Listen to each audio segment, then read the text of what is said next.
शाळेच्या भिंतींना करंट लागत असल्याचा पालकांचा दावा, विद्यार्थ्यांच्या सुरक्षेचा प्रश्न ऐरणीवर. पनवेलमधील उल्वे येथील बामणडोंगरी जिल्हा परिषद शाळेत धक्कादायक प्रकार समोर आला. शाळेच्या भिंतींना विद्युत प्रवाह येत असल्याचा गंभीर दावा विद्यार्थ्यांच्या पालकांनी केलाय. त्यामुळे शाळेत शिकणाऱ्या विद्यार्थ्यांच्या सुरक्षेचा प्रश्न ऐरणीवर आलाय. पालकांनी या प्रकाराचा व्हिडिओ बनवत संपूर्ण घटना समोर आणली आहे.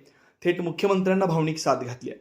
विद्यार्थ्यांच्या जीवाला धोका निर्माण होण्याची शक्यता व्यक्त करत या प्रकरणाची तातडीनं दखल घेऊन योग्य ती कार्यवाही करण्याची मागणी पालकांनी केली आहे. शासकीय शाळांमध्ये विद्यार्थ्यांच्या सुरक्षेला सर्वोच्च प्राधान्य अपेक्षित असताना शाळेच्या भिंतींनाच करंट लागत असल्याच्या दाव्यामुळे प्रशासनाच्या सुरक्षा व्यवस्थेवर प्रश्नचिन्ह निर्माण झालाय. काय प्रकार घडला? आमचे आहे ना टीचर सर होते, त्यांनी पहिलं आहे ना माझ्या टीचरला बोलले की इकडं करंट लागतंय. तर टीचर आणि सर लोक आहे ना ऑफिसमध्ये गेले. त्याच्यानंतर आमच्या वर्गातल्या विद्यार्थ्यांनी हात लावून बघितलं तर तिकडं कॅम्प्युटर होतं, तिकडं पण लागत होतं भिताडीला. त्याच्यानंतर आमचं तिकडं ते बुक्स होतं, तिकडं पण करंट लागत होतं. करंट कधी लागला? काल लागला का विद्यार्थ्यांना?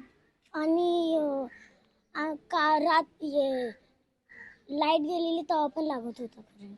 ह्याच्या अगोदर कधी करंट लागला नाही. तू टीचरला वगैरे सांगितलं का असं करंट लागतं? विद्यार्थ्यांनी कोणी सांगितलं का टीचर? विद्यार्थ्यांनी सांगितलं. मग टीचरांचं म्हणणं काय होतं? टीचरनी पण हात लावलेलं तर टीचर बोलली नाही लागत आहे. तर आम्ही लोकांनी परत हात ठेवलं तर आम्हाला लागलं. तुम्ही तुमच्या घरच्या पालकांना वगैरे सांगितलं? नाही, टीचरला सांगितलंय. तुला करंट बाळा लागलेला आहे, कधी करंट लागला? काल. तेव्हा तू टीचरला लगेच सांगितलं? हो. काय बोललं टीचर? मग टीचर पण बोलले लागत आहे. टीचर पण बोलायला लागत. तुला भीती नाही वाटली? वाटते. तू घरच्यांना वगैरे सांगितलं? नाही. असा प्रकार या अगोदर कधी घडला सोबत? नाही.